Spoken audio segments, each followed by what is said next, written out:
3, 2, 1. 3, 2, 1. Acho que foi, né? Então agora a gente vai ver um pouco sobre como é que um computador lê. A gente já viu o que é um algoritmo, não é algo, um bicho de 7 cabeças, algo do tipo. É bem legal um algoritmo, a gente já usa o algoritmo. Mas pra gente escrever algo que o computador possa ler, a gente tem que entender como é que ele lê, né? Igual uma pessoa que foi escrever uma receita em português pra você, ela tem que saber pelo menos português. Então, para exemplificar, imagine que você encontrou uma carta que fala de um tesouro aqui, um tesouro cheio de ouro. Só que aí você vai ler essa carta, você vai ver que ela é assim.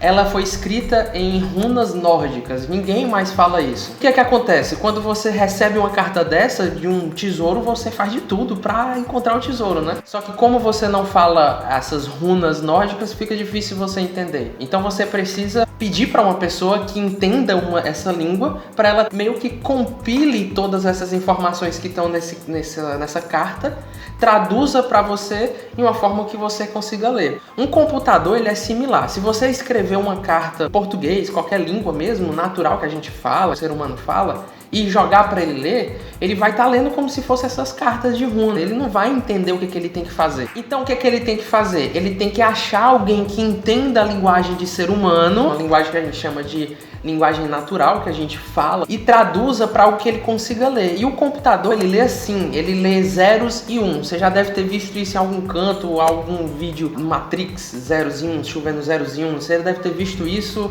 E o motivo disso é porque o computador ele só lê 0 e 1. Isso se chama linguagem binária. Você precisa transformar em código binário que você escreveu para que o computador entenda e ele execute. Hoje a gente não precisa ler isso. Antigamente os primeiros computadores funcionavam meio que nesse estilo, né? Eram cartões perfurados que quando o computador lia aquele furo, era como para eles fosse um 0 e depois um 1 e ele conseguia entender. Então, no primórdio, né? No começo, isso aqui tudo era mato. Era isso aí mesmo, era bem difícil. Mas hoje a gente não precisa mais aprender esses zeros e uns. Hoje existe um tradutor que já vem dentro dos computadores, celulares, todos os dispositivos eletrônicos, que é o compilador.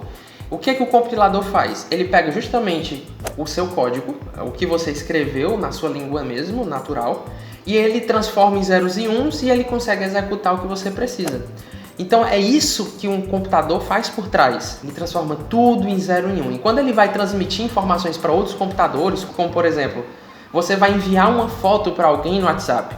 Para que o computador lá leia e entenda o que ele tem que fazer, no seu celular, por exemplo, ele transforma tudo aquilo em 0 e 1 e depois ele joga lá para o outro dispositivo e no outro dispositivo ele vai transformar aquele 0 e 1 em imagem e também serve para texto, serve para tudo, áudio, enfim. É assim que um computador se comunica com outro computador. Então é isso. Você não precisa se preocupar em transformar nada em 0 e 1. O que você precisa se preocupar é em aprender qual linguagem você vai usar. Existem linguagens que são um pouco mais difíceis de se entender, de você aprender, e outras que são mais fáceis de você entender e escrever o que você quer que execute. Mas a gente vai falar um pouco mais sobre essas linguagens depois, por que existem tantas, qual a diferença de uma, de outra. O que importa é que você já sabe o que é o algoritmo, como o computador lê, e aí depois a gente vai atrás das linguagens pra gente ajudar você no que for preciso, tá? Espero que você tenha gostado, espero que você tenha compilado um pouco essas informações.